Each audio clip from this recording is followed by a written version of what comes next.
Hello guys. आज हम कक्षा 10वीं की क्षितिज काव्य खंड का कविता 2 राम लक्ष्मण परशुराम संवाद स्टार्ट करेंगे। जो इसके कवि हैं तुलसीदास, उनका जीवन परिचय मैं पिछली वीडियो में करवा चुकी हूँ। आज ये पोइम स्टार्ट करेंगे, लेकिन इससे पहले अगर आपने मेरे चैनल को सब्सक्राइब नहीं किया है तो उसे सब्सक्राइब कर दीजिए और बेल बटन को दबाइए, जिससे आपको मेरी आने वाली वीडियोस मिलती रहें। आइए स्टार्ट करते हैं। ये जो हमारा प्रस्तुत पद्यांश है, ये गोस्वामी तुलसीदास द्वारा रचित रामचरितमानस के बालकांड में संकलित राम लक्ष्मण परशुराम संवाद से लिया गया है। यहाँ पर उस समय का वर्णन है जब सीता का स्वयंवर हो रहा था और राजा जनक की ये शर्त थी कि जो भी ये शिवजी के धनुष को तोड़ेगा उसी से वे अपनी पुत्री सीता का विवाह करेंगे। और तब राम ने अभी धनुष पर प्रत्यंचा चढ़ाई थी, तभी वो धनुष टूट गया। उसके टूटने की टंकार सुनकर जो परशुराम है वो वहाँ पहुँच गए और बहुत अधिक क्रोधित होकर उन्होंने पूछा कि ये धनुष किसने तोड़ा है। तब राम ने सहज भाव से उत्तर देते हुए कहा, नाथ शंभु धनु भंज निहारा, होई ही केऊ एक दास तुम्हारा। शंभु धनु का मतलब शिव का धनुष, भंज निहारा तोड़ने वाला, कि हे नाथ जिसने भी ये शिवजी का धनुष तोड़ा है वह कोई आपका ही एक दास होगा। ठीक है ना। आयसु कहा कहिए किन मोही। आयसु का मतलब आज्ञा, मोही का मतलब मुझे। क्या आज्ञा है, आप मुझे क्यों नहीं कहते। सुनी रिसाई बोले मुनि कोही। कोही का मतलब है क्रोधी, रिसाई का मतलब गुस्सा होकर। यह सुनकर क्रोधी मुनि यानी परशुराम गुस्सा होकर बोले, सेवकू जो सो करे सेवकाई। सेवकाई सेवा करने का काम। सेवक वही होता है जो सेवा करता है। अरी करनी करी करिए लड़ाई। जो शत्रुता का काम करता है उससे तो लड़ाई ही की जाती है। अरी करनी का मतलब शत्रुता, शत्रुता करने वाले से तो लड़ाई ही की जाती है। सुनहु राम जेहू शिव धनु तोरा। तोरा का मतलब तोड़ा। ठीक है बेटा, अवधी भाषा में डै को रै लिखते हैं, जैसे इधर लड़ाई लिख रखा है लड़ाई को। तो ठीक है, हे राम सुनो, जिसने भी यह शिव धनुष तोड़ा है, सहस्र बाहु समसो रिपु मोरा। सम का मतलब समान, रिपु शत्रु, मोरा मेरा, वह सहस्र बाहु के समान मेरा शत्रु है। ठीक है, उनका एक शत्रु हुआ था सहस्र बाहु, वो कहता है उसी के समान ही वो मेरा शत्रु है जिसने ये शिव धनुष तोड़ा है। सो बिलगाऊ बिहाई समाजा। बिलगाऊ का मतलब अलग करके, बिहाई छोड़ना, समाजा ये राज समाज। तो इसलिए वह इस राज समाज को छोड़कर अलग हो जाए, यानी जिसने भी ये धनुष तोड़ा है वो खुद ही इस समाज से आगे आ जाए, मेरे सामने उपस्थित हो जाए।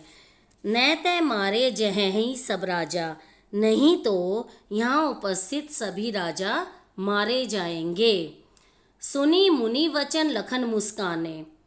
लखन इधर लक्ष्मण। मुनि के वचन सुनकर या मुनि की ऐसी बातें सुनकर लक्ष्मण जो हैं मुस्कुराने लगे। बोले परशुधर ही अवमाने। अवमाने अपमान पूर्वक, और परशुराम जी के प्रति अपमान पूर्वक वचन कहने लगे। क्या कहने लगे। बहु धनुही तोरी लरिकाई। लरिकाई यानी बचपन, धनुही धनुहिया, तोरी तोड़ी। बहु का मतलब बहुत सारी। हमने बचपन में बहुत सारी धनुइयाँ तोड़ी हैं। धनुइयाँ बेटा जो बच्चों के लिए छोटे छोटे धनुष होते हैं ना, उन्हें धनुइयाँ कहा गया है। कभू न असी रिस किन्हीं गोसाई। हे स्वामी, तब तो आपने हम पर इस तरह गुस्सा नहीं किया था जितना अब कर रहे हैं। ठीक है ना। असी का मतलब ऐसा। ठीक है, तो तब तो आपने कभी ऐसा गुस्सा नहीं किया था जब हमने बचपन में धनुइयाँ तोड़ी थी। यही धनु पर ममता के ही हेतु। हेतु का मतलब कारण से। तो इस धनुष पर ही इतनी ममता किस कारण से है, यानी इस धनुष से इतना लगाव ही क्यों है कि इसको तोड़ने पे तो आप क्रोधित होकर हमें सुना रहे हैं। बचपन में हमने इतनी धनुइयाँ तोड़ी थी तब तो कुछ नहीं कहा आपने। सुनी रिसाई कह भृगु कुल केतु। यह सुनकर भृगु कुल की ध्वजा स्वरूप परशुराम जी क्रोधित होकर बोले। ठीक है, भृगु कुल से संबंधित थे वे, तो भृगु कुल की ध्वजा उन्हें संबोधित किया गया है। रे नृप बालक, नृप बालक का मतलब राजकुमार, काल बस बोलत तो ही ना संभार, यानी संभाल, संभार का मतलब संभाल। हे राजकुमार या हे राजपुत्र, काल तू काल के वश में हो रहा है। बोलत तो ही ना संभार, इसलिए तू संभल कर नहीं बोल रहा है। ठीक है, तू काल के वश में हो गया है इसलिए संभल कर नहीं बोल रहा है, मतलब तू बोले जा रहा है और तुझे ये नहीं पता कि मैं तेरा वध भी कर दूंगा।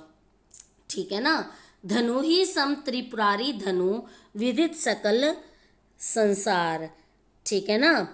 तो यह सारे संसार में, सकल में संपूर्ण, सारे संसार में विख्यात, विदित का मतलब विख्यात, ये जो शिव धनुष है क्या ये उन धनुइयों के समान है जो तुम इस शिव धनुष की तुलना अपने बचपन में तोड़ी जाने वाली धनुइयों से कर रहे हो, तो क्या ये शिव धनुष उन्हीं धनुइयों के समान है।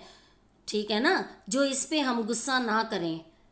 ठीक है, तो बेटा इसका काव्य सौंदर्य क्या होगा। देखो बेटा, ये जो पंक्ति है, सहस्र बाहु सम सोरिपु मोरा, इधर सम आ गया तो इधर उपमा अलंकार है।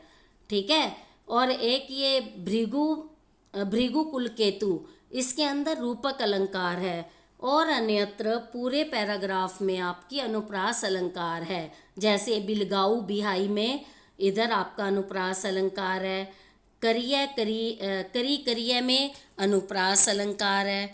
ठीक है ना। तो इस तरह से बाकी संपूर्ण में अनुप्रास अलंकार है।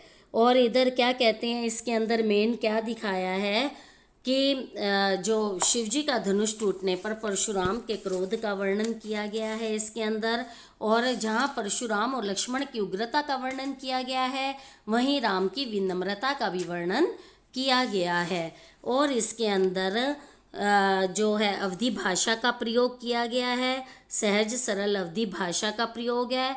और इधर परशुराम जी के क्रोध के कारण रौद्र रस का भी संचार हुआ है, इसमें रौद्र रस का प्रयोग हुआ है। ठीक है बेटा, आज इसमें यही एक पैराग्राफ रखेंगे, बाकी के अलग अलग वीडियोस में आगे के पैराग्राफ करेंगे। Okay bye.